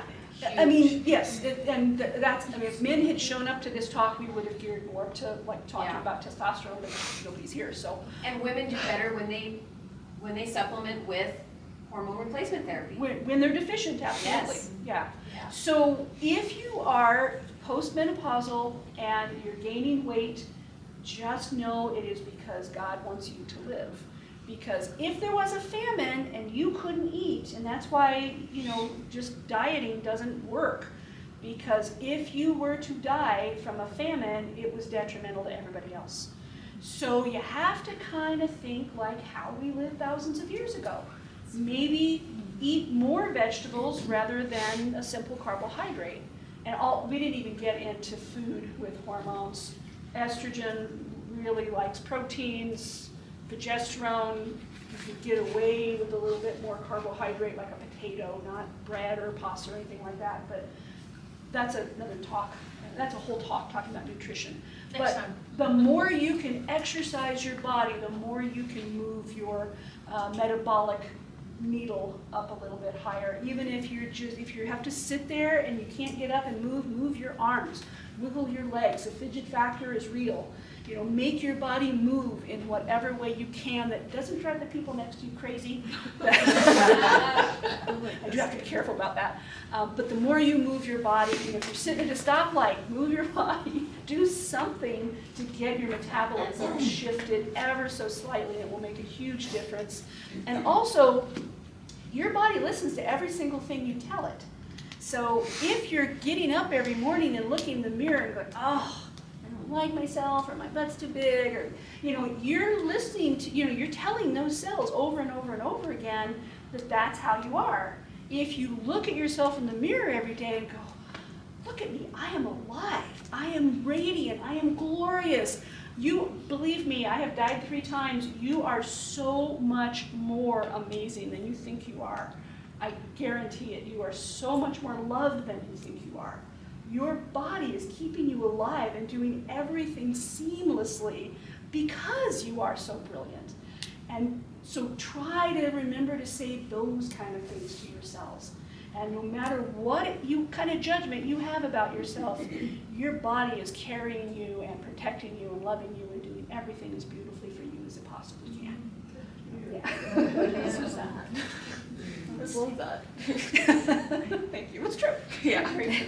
Okay, any last questions? We got about 2 minutes. How frequently do you recommend the hormone testing? Great question. It depends on what happens.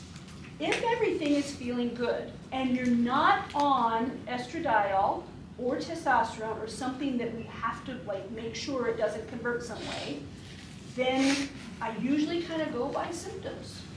Maybe we test every 2 or 3 years if you're feeling great, right? If you're on something that we have to monitor, then you have to do it at least once a year, sometimes more often. If we can't figure out what your body is telling us, then we test. And if you're doing salivary testing, I have a whole handout on this now, you cannot get any of the hormone that you're taking into that test tube when you send your test in. And it's a lot harder to do than it sounds. You have, and so get my handout if you ever have to do that, because you can't get anything in that tube. It'll come up and you have 10,000 when you have 5.